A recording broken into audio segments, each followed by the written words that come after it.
King of monsters, God of monsters എന്നൊക്കെ വിളിക്കുന്ന ഗോഡ്സിലയുടെ ചോര തെറിപ്പിച്ചൊരു വില്ലനുണ്ട്, അതും തൻ്റെ ആദ്യ ഫൈറ്റിൽ.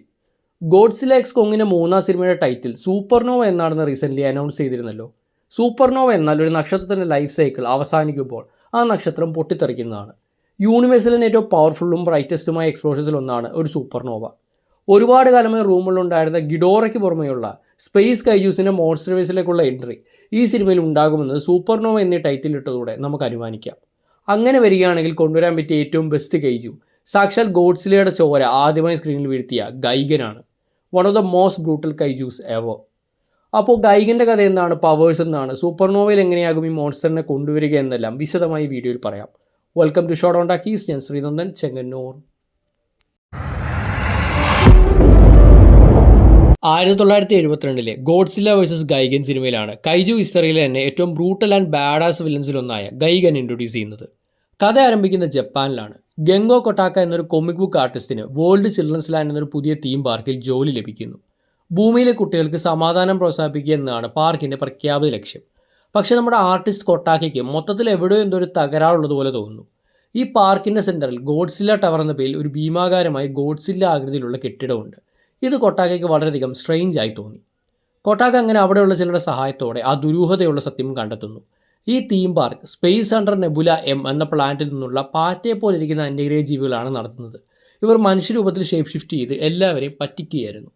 മുഴുവനും മലിനമായി മരിക്കുന്ന തങ്ങളുടെ ഗ്രഹം വിട്ട് ഇങ്ങെത്തിയ ഏലിയൻസ് ഗോഡ്സില അടക്കമുള്ള കൈജൂസിനെ ഇല്ലാതാക്കി മനുഷ്യരെ ഭരിച്ച് ഭൂമി കീഴടക്കാൻ ആസൂത്രണം ചെയ്യുന്നു. അവരുടെ വജ്രായുധം ഈ ഗാലക്സിയിലെ ഏറ്റവും മാരകമായ 2 ബഹിരാകാശ കൈജൂസാണ്. നമുക്കെല്ലാം അറിയാവുന്ന കിങ് ഗിഡോറ, പിന്നെ ഗൈഗൻ. ഈ ഏലിയൻസ് ഗോഡ്സില്ല ടവർ പാർക്കിൻ്റെ നടുക്കുണ്ടാക്കിയത് തന്നെ അതിലൂടെ സിഗ്നൽ ട്രാൻസ്മിഷൻ നടത്തി ഗൈഗനെയും ഗിഡോറയും ഭൂമിയിലേക്ക് വിളിക്കാനായിരുന്നു. അവരത് ചെയ്യുന്നു. അങ്ങനെയാണ് ഗൈഗൻ ആദ്യമായി ഭൂമിയിലെത്തുന്നത്. ഗൈഗൻ ഒരു സൈബോർ കൈജുവാണ്, അതായത് പകുതി ബയോളജിക്കൽ ഫ്ലഷും പകുതി മെഷീനും.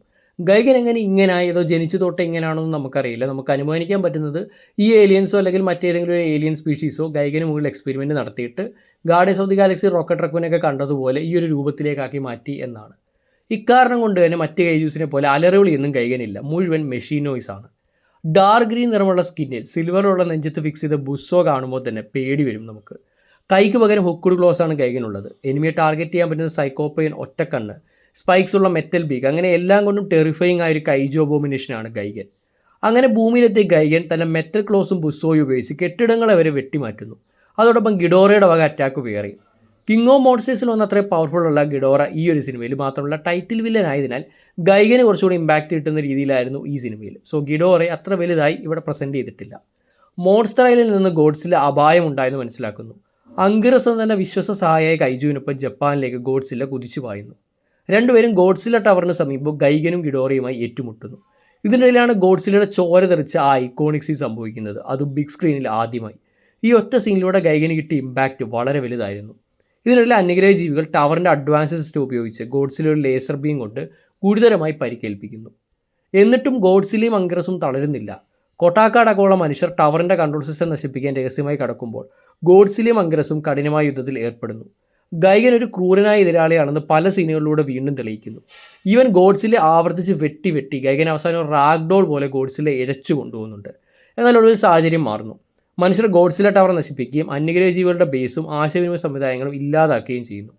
മൈൻഡ് കൺട്രോൾ തകർന്നതോടെ ജീവികൾ ഭൂമി വിടാൻ നിർബന്ധിതരാകുന്നു. എന്നൊരു എക്സ്പ്ലോഷനിൽ അവർ പൊട്ടിത്തിരിച്ച് നശിക്കുന്നത്, അതായത് അന്യഗ്രഹ ജീവികൾ ഇല്ലാതായി. അങ്ങനെ അപ്പർ ഹാൻഡ് കിട്ടിയ ഗോഡ്സില്ലയും അങ്കിറസും തിരിച്ചടിക്കുകയും ഗൈഗനും കിങ് ഗിഡോറയും വേറെ വഴിയില്ലാതെ ബഹിരാകാശത്തേക്ക് തിരികെ പോവുകയും ചെയ്യുന്നു. അങ്ങനെ ഭൂമി രക്ഷപ്പെട്ടു. ഒരുപാട് മുറിവുകളോടെ ഗോഡ്സില്ല പരിക്കേറ്റെങ്കിലും വിജയം നേടി. അങ്ങനെ ഗോഡ്സില്ല അങ്കിറസിനോടൊപ്പം സമുദ്രത്തിലേക്ക് മടങ്ങുന്നു. അങ്ങനെ ആദ്യ വരവിലൂടെ തന്നെ വൻ ഫാൻ ബേസ് ഉണ്ടാക്കിയെടുക്കാൻ ഈ സിനിമയിലൂടെ ഗൈഗന് സാധിച്ചു. ഇതിനുശേഷം തൊട്ടടുത്ത വർഷം, അതായത് 1973 ഇറങ്ങിയ ഗോഡ്സില്ല വേഴ്സസ് മെഗലോണിൽ ഇതേ വേർഷൻ ഓഫ് ഗൈഗൻ ഒരു വലിയ വാറിൽ തിരിച്ചു വന്നിട്ടുണ്ടായിരുന്നു. എന്നാൽ 2004 ഗോഡ്സില്ല ഫൈനൽ വാഴ്സ് റീബൂട്ടിൽ ഗൈഗൻ്റെ പുതിയ രൂപം നമുക്ക് കിട്ടുന്നു. മുൻപുള്ള അപ്പിയറൻസും ആ ഒരു ടെറിഫയിങ് രൂപമൊക്കെ മോസ്റ്റ്ലി അതേപടി നിലനിർത്തിയെങ്കിലും ജെറ്റ് ലൈക്ക് വിങ്സും മെക്കാനിക്കൽ റോറും ഇതുകൂടാതെ ഫൈറ്റിനിടെ പെട്ടെന്ന് ചെറിയ ഡിസ്റ്റൻസിലേക്ക് ടെലിപ്പോർട്ട് ചെയ്യാനുള്ള എബിലിറ്റിയും ഗൈഗൻ്റെ ഈ വേർഷനിലുണ്ട്. ഈ സിനിമയിൽ ഗൈഗൻ്റെ ഒറിജിൻ സ്റ്റോറി ഡിഫറൻ്റ് ആണ്. ഒരുപാട് നൂറ്റാണ്ടുകൾക്ക് മുമ്പേ തോൽപ്പിക്കപ്പെട്ട് മമ്മിഫൈഡായി ഭൂമിയിൽ കിടന്ന ഒരു ഏൻഷ്യൻ്റ് ഏലിയൻ സൈബോർ കൈജുവാണ് ഗൈഗൻ. വില്ലന്മാരായ സിലിയൻസ് എന്ന ഏലിയൻ റേസ് ഗൈഗൻ അടക്കമുള്ള ഒരുപാട് കൈജൂസിനെ അവേക്ക് ചെയ്ത് ഭൂമി കീഴടക്കാൻ നോക്കുന്നു. എന്നാൽ ഗോഡ്സില്ല ഗൈഗനെ തോൽപ്പിക്കുന്നു. ഇതോടെ സിലിയൻസ് ഗൈഗനെ അപ്ഗ്രേഡ് ചെയ്യുന്നു. ഹുക്സിന് പകരം ചെയിൻസോ ആംസും കഴുത്തിലെ സ്പിന്നിങ് ബുസ്സോയും ആർമറും അങ്ങനെ വൻ ലെവലായി ഗൈഗൻ മാറി. ഫൈനൽ ബാറ്റിൽ മോത്രയും ഗൈഗനും നേരിടുന്നു. മോത്ര ഗൈഗൻ തോപ്പിക്കുമെന്ന ലെവലായെങ്കിലും ഫ്ലെയിംസ് എൻഗൾഫ് ചെയ്ത മോത്ര ഗൈഗനെ ഇടിച്ചു വീഴ്ത്തി കത്തിച്ച് അവസാനം ഇരുവരും നശിക്കുന്നു. എന്നാൽ ഈ രണ്ട് കഥകളിലും ഗൈഗൻ ഏലിയൻസിനെ കൺട്രോൾ ചെയ്യപ്പെടുന്ന ഒരു വില്ലനായിട്ട് മാത്രമാണ് കാണിക്കുന്നത്. ഈ എക്സ്പെരിമെൻറ്റിന് മുന്നേ, ഈ ഒരു രൂപമാകുന്നതിന് മുന്നേയുള്ള യഥാർത്ഥ ഗൈഗൻ ആരാണ്? ഈ കാണുന്ന സൈബോർഗ് അബോമിനേഷൻ ആകുന്നതിന് മുന്നേ ആരായിരുന്നു യഥാർത്ഥ ഗൈഗൻ എന്നുള്ളതിനെ പറ്റി ഒരുപാട് ഫാൻ തിയറികൾ പണ്ട് മുതലേ ഫാൻസ് ഉണ്ടാക്കി വിടുന്നുണ്ട്. അതിലേറ്റവും മെയിനായിട്ട് പറയുന്നത് ഗൈഗൻ ആക്ച്വലി ഒരു വില്ലനല്ല, ഒരു യഥാർത്ഥ വാരിയർ ആയിരുന്നു എന്നാണ്. അതായത് ഗൈഗൻ്റെ പ്ലാനറ്റിൽ സ്വന്തം ഫാമിലി അടക്കമുള്ള വലിയൊരു വാരിയർ ആയിരുന്നു ഗൈഗൻ. എന്നാൽ അവിടെ ഉണ്ടായ ഏലിയൻ ഇൻവേഷൻ്റെയും മറ്റും പ്രശ്നങ്ങളും കാരണം ഗൈഗനെ ഏലിയൻസ് സ്വന്തമാക്കുകയും അങ്ങനെ എക്സ്പീരിമെൻസ് നടത്തി ഇന്നീ കാണുന്ന മോൺസ്റ്റർ ആക്കി മാറ്റുകയും ചെയ്തു എന്നുള്ളതാണ്. സോ ഒരു സൈബോർഗായി മാറിയതോടുകൂടി ഗൈഗന് ആ ഒരു മെമ്മറീസ് എല്ലാം പോവുകയും അങ്ങനെ ഒരു ബ്രൂട്ടൽ വില്ലനായി ഗൈഗൻ മാറുകയും ചെയ്യുന്നുണ്ട്. ഇതാണ് മെയിനായിട്ട് വരുന്നൊരു തിയറി. ഇത് കേൾക്കുമ്പോൾ തന്നെ ഒരു ട്രാജിക് സ്റ്റോറിയായിട്ട് നമുക്ക് തോന്നും. ഞാൻ നേരത്തെ പറഞ്ഞ റോക്കറ്റ് റക്കൂനൊക്കെ പോലെ വളരെ എക്സ്പീരിയൻസ് നടത്തി ഇങ്ങനായി മാറിയ ഒരു ക്യാരക്ടറാണ് ഗൈഗൻ. സോ മോൺസ്റ്റർ വേസിലേക്ക് സൂപ്പർനോവയിലൂടെ ഗൈഗൻ വരികയാണെങ്കിൽ ഒരു പ്രോപ്പർ ഒറിജിൻ സ്റ്റോറി കൊടുത്തു കഴിഞ്ഞാൽ നല്ലതായിരിക്കും. അത് മുഴുവനായിട്ട് എക്സ്പ്ലോർ ചെയ്യണമെന്നല്ല പറയുന്നത്, at least we need some note. അല്ലാതെ മറ്റ് സിനിമകളിലുള്ളതുപോലെ തന്നെ ഒരു അൺനോൺ വില്ലനായി വന്ന് ജസ്റ്റ് ചെയിൻസോ ഒക്കെ ഒന്ന് മുറിച്ച് പോകുന്നതിനെക്കാട്ടിലും കുറച്ചുകൂടെ ക്യാരക്ടർ ഡെപ്ത് ഈ ഒറിജിൻ സ്റ്റോറി കൊടുത്തു കഴിഞ്ഞാൽ ഈ ക്യാരക്ടറിന് കിട്ടും. സൂപ്പർനോവയിൽ ഗൈഗൻ വരികയാണെങ്കിൽ ഏറ്റവും അധികം എക്സൈറ്റിംഗ് ആയിരിക്കുന്ന കാര്യങ്ങളിലൊന്നും ഇത് തന്നെയായിരിക്കും. ഇതുവരെ ആരുടത്തും കിട്ടാത്ത ആ ഒരു ഒറിജിൻ സ്റ്റോറി ഇവിടേക്ക് കൊണ്ടുവരാൻ പറ്റും. അതൊരു ബ്രീഫ് മൊമെൻറ്റിലുള്ള ഡയലോഗിലൂടെ ആണെങ്കിൽ പോലും. അതുകൂടാതെ ഈ പറഞ്ഞ പോലെ 2 അപ്പിയറൻസിലായിട്ട് ഗൈഗന് ഒരുപാട് ഹൈ ലെവൽ വെപ്പണറിയും അതേപോലെ ഒരുപാട് ടെറിഫയിങ് ആയിട്ടുള്ള രൂപമാണ് നമ്മൾ കണ്ടിട്ടുള്ളത്. ഇത് കൂടാതെ കൊമിക്സിലും ആനിമയിലും ഒക്കെ ഗൈഗൻ ബ്രീഫ്ലി വന്നു പോയിട്ടുണ്ട്. സോ ഇതെല്ലാം കൂടെ ചേർത്തൊരു അൾട്ടിമേറ്റ് ഗൈഗൻ വേർഷൻ, അതായത് നമ്മൾ നേരത്തെ ആ ഒരു ഒറിജിനൽ സിനിമയിൽ പറഞ്ഞതുപോലെ തന്നെ ഗോഡ്സില്ല വരെ വെട്ടി വീഴ്ത്തി ഗോഡ്സില്ലയുടെ ചോര ചിന്തിക്കുന്ന ഒരു വില്ലനായിട്ടാണ് ഗൈഗനെ കൊണ്ടുവരുന്നതെങ്കിൽ സ്റ്റേക്സ് വളരെ ഹൈ ആവുന്ന കാര്യത്തിൽ സംശയമില്ല. Godzilla x Kong the new empire കുറേയൊക്കെ എനിക്ക് നിരാശയാകാൻ കാരണം സ്കാർക്കിങ്ങിനെ അത്ര ഒരു ബിഗ് വില്ലനായിട്ട് പ്രസൻറ്റ് ചെയ്യാൻ പറ്റിയില്ല എന്ന് തന്നെയാണ്. ടീസറൊക്കെ വന്നപ്പോൾ വലിയൊരു സംഭവമായിട്ട് തോന്നിയെങ്കിൽ സിനിമ തുടങ്ങുമ്പോൾ തന്നെ സ്കാർക്കിങ്ങിനെ ഗോഡ്സില്ല പണ്ട് തോപ്പിച്ച കഥ പറയുന്നുണ്ട്. സോ അതിനേക്കാളും എത്രയോ പവർഫുള്ളാണ് ഇപ്പോഴുള്ള ഗോഡ്സില്ല. അതുകൊണ്ട് തന്നെ ഷിമോ കൺട്രോൾ ഉണ്ടെന്ന് പറഞ്ഞാലും നമുക്കറിയാം Godzilla is going to win. അപ്പോൾ അതിന് ഒന്ന് ജസ്റ്റ് കണ്ടിരിക്കുക എന്നുള്ളത് മാത്രമാണ് ആ സിനിമയിൽ ഉണ്ടായിരുന്നത്. അല്ലാതെ മെക്കാ ഗോഡ്സില്ല ഉണ്ടാക്കി വെച്ച ഒരു ത്രെറ്റ് പോലും സ്കാർക്കിങ്ങിന് കൊണ്ടുവരാൻ ആ സിനിമയിൽ സാധിച്ചിട്ടുണ്ടായിരുന്നില്ല. എന്നാൽ ഇവിടേക്ക് വരുമ്പോൾ ഗൈഗന് ഇതിനേക്കാളെല്ലാം വലിയൊരു ത്രെറ്റായിട്ട് മാറാൻ സാധിക്കും. അതായത് ഒരു കിങ് ഗിഡോറ ലെവൽ വില്ലൻ അവൻ എന്തായാലും ഗൈഗന് പറ്റും. ആ രീതിയിൽ പ്രസൻറ്റ് ചെയ്താൽ മതി എന്നുള്ളതാണ് കാര്യം. പിന്നെ നമുക്കെല്ലാവർക്കും അറിയാം ഇതൊരു ഗോഡ്സില്ല സോളോ മൂവിയല്ല, ഗോഡ്സില്ലയും കോങ്ങും ഒരുമിക്കുന്ന ഒരു ടീം അപ്പ് മൂവിയാണ്. അതുകൊണ്ട് തന്നെ ഈ 2 പേരും കൂടെ ചേർന്ന് ഇത്രയും വലിയൊരു വില്ലനായി ഗൈഗനെ ഒരുമിച്ച് നേരിടുമോ അതോ ഗൈഗനോടൊപ്പം മറ്റ് സ്പേസ് കൈജൂസ് വരുമോ എന്നുള്ളൊരു ചോദ്യം വളരെയധികം വാലിഡ് ആയിട്ടുള്ളൊരു ക്വസ്റ്റ്യനാണ്. ഇതിൽ വരാൻ സാധ്യതയുള്ള വലിയൊരു വില്ലനാണ് സ്പേസ് ഗോഡ്സില്ല. പക്ഷേ സ്പേസ് ഗോഡ്സില്ല വന്നു കഴിഞ്ഞാൽ obviously Godzilla versus space Godzilla fight ആയിരിക്കും നടക്കുക. അപ്പോൾ ഗൈഗനെ എത്രത്തോളം നമുക്ക് വലിയ രീതിയിൽ എക്സ്പ്ലോർ ചെയ്യാൻ പറ്റില്ല. മാത്രമല്ല ഗൈഗന് മുന്നിൽ കോങ് എന്ന് പറയുന്നത് വളരെ ഈസി ആയിട്ടുള്ള ടാർഗറ്റാണ്. സോ അതുകൊണ്ട് തന്നെ ഗൈഗൻ ഒറ്റയ്ക്ക് ഇരുവരെ നേടുകയാണെങ്കിൽ പോലും കിട്ടുന്ന ഇമ്പാക്റ്റ് വളരെ വലുതായിരിക്കും. പക്ഷേ ഒബ്വിയസ്ലി കൂടുതൽ മെർച്ചിനായിട്ടും കൂടുതൽ ക്യാരക്ടർ ഇൻട്രൊഡക്ഷൻസിനായിട്ടും മേ ബി സ്പേസ് ഗോഡ്സില്ലയോ മറ്റേതെങ്കിലും ഒരു ഒറിജിനൽ മോൺസ്റ്ററിനെയോ ഒക്കെ മോൺസ്റ്റർവേഴ്സിൽ ഈ ഒരു സിനിമയിൽ കൊണ്ടുവരാൻ സാധ്യത വളരെ കൂടുതലാണ്. അതെന്താകുമെന്ന് കണ്ട് തന്നെ അറിയണം. അപ്പോൾ സൂപ്പർനോവ എന്ന ടൈറ്റിൽ കാരണമാണ് ഒരു സ്പേസ് വില്ലൻ വരുമെന്നും അതിൽ ഏറ്റവും ബെസ്റ്റ് ചോയ്സ് ആയിട്ടുള്ള ഗൈഗനെ പറ്റിയിട്ട് നമ്മൾ ഒരു വീഡിയോ ചെയ്തത്. അതുകൊണ്ട് അടുത്ത മൂവിയിലെ വില്ലൻ ഗൈഗനായിരിക്കും 100% ഉറപ്പൊന്നുമില്ല. പക്ഷേ കൊണ്ടുവരാൻ പറ്റിയ ഏറ്റവും ബെസ്റ്റ് ചോയ്സ് ഗൈഗനാണെന്ന കാര്യത്തിൽ സംശയമില്ല.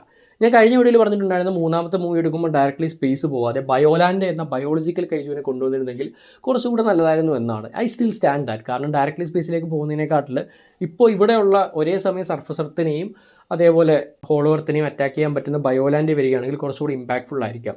ഓർ ഹൂ നോസ് ബയോലാൻഡേയും ഗൈഗനും ഒരുമിച്ച് ഈ ഒരു സിനിമയിൽ വരാനുള്ള സാധ്യതകളും ഉണ്ട്. മോൺസ്റ്റർവേഴ്സ് എന്തൊക്കെയാണ് കുക്ക് ചെയ്യുന്നത് നമുക്കറിയത്തില്ല. ഒറിജിനൽ ക്യാരക്ടേഴ്സിനെ കൊണ്ടുവരാറുണ്ട്, എക്സിസ്റ്റിംഗ് വില്ലൻസിനെ കൊണ്ടുവരാറുണ്ട്. സോ എന്തായി തീരുമെന്നൊക്കെ ഉള്ളത് കണ്ട് തന്നെ അറിയണം. പക്ഷേ എന്നിരുന്നാലും ഈ ഒരു മൂവിയിൽ ഗൈഗൻ വരികയാണെങ്കിൽ അത് ഒരു ഒന്നൊന്നര എക്സ്പീരിയൻസ് ആയിരിക്കും എന്ന കാര്യത്തിൽ സംശയമില്ല. കാരണം ഗോഡ്സില്ല വരെ ചോര ചിന്തിക്കാൻ പറ്റുന്ന ഈ ഒരു വില്ലൻ വന്നാൽ ഇത്രയും കാലമുള്ള ഗോഡ്സില്ലയുടെ ഒമ്നിപ്പൊട്ടൻ ലെവലൊന്ന് കുറയ്ക്കാൻ പറ്റും എന്നുള്ളതാണ് സത്യം. കാരണം ഗോഡ്സില്ല വന്നിക്കുമ്പോൾ തന്നെ നമുക്കറിയാം he's going to win. In the end എന്തായാലും ഹീറോസ് വിജയിക്കും എന്നൊക്കെ നമുക്കറിയാമെങ്കിലും ആ ഫൈറ്റിനിടയിൽ നമുക്കൊരു ഇമ്പാക്റ്റ് കിട്ടണമെന്നുണ്ടെങ്കിൽ ഈ ഒരു ഹീറോ ബ്ലീഡ് ചെയ്യണം. അങ്ങനെ ബ്ലീഡ് ചെയ്യിച്ചൊരു ക്യാരക്ടറാണ് ഗൈഗൻ. സോ ഗൈഗൻ വരുമെന്ന് ഒരുപാട് പ്രതീക്ഷിക്കുന്നു. അപ്പോൾ സ്പേസ് ഗോഡ്സിലെ പറ്റിയിട്ടും ബയോലാൻഡിയെ പറ്റിയിട്ടും നേരത്തെയുള്ള വീഡിയോസ് നിങ്ങൾ കണ്ടിട്ടില്ലെങ്കിൽ ചെക്കൗട്ട് ചെയ്യുക. ഞാൻ ലിങ്ക് ഡിസ്ക്രിപ്ഷനിൽ കൊടുത്തേക്കാം. അപ്പോൾ ഇത്തരത്തിൽ കൈജു മോൺസ്റ്റേഴ്സ് കണ്ടൻസ് മാത്രമല്ല ബാക്കിയുള്ള മൂവീസ് റിലേറ്റഡ് വീഡിയോസ് നമ്മുടെ ചാനലിൽ അപ്ലോഡ് ചെയ്യുന്നതാണ്. അപ്പോൾ ഇത്രയും കണ്ടൻസ് ഇഷ്ടപ്പെടുന്ന നിങ്ങളെങ്കിൽ ചാനൽ സബ്സ്ക്രൈബ് ചെയ്യുക. ഇൻസ്റ്റാഗ്രാമിൽ എനിക്കൊരു പേജ് ഉണ്ട്, അതുകൊണ്ട് ഫോളോ ചെയ്തേക്കുക. അപ്പോൾ ഇനി മറ്റൊരു വീഡിയോ കണ്ടുപിടുന്നവരേക്കും this is Rathan Chengannur signing off from Showdown talkies.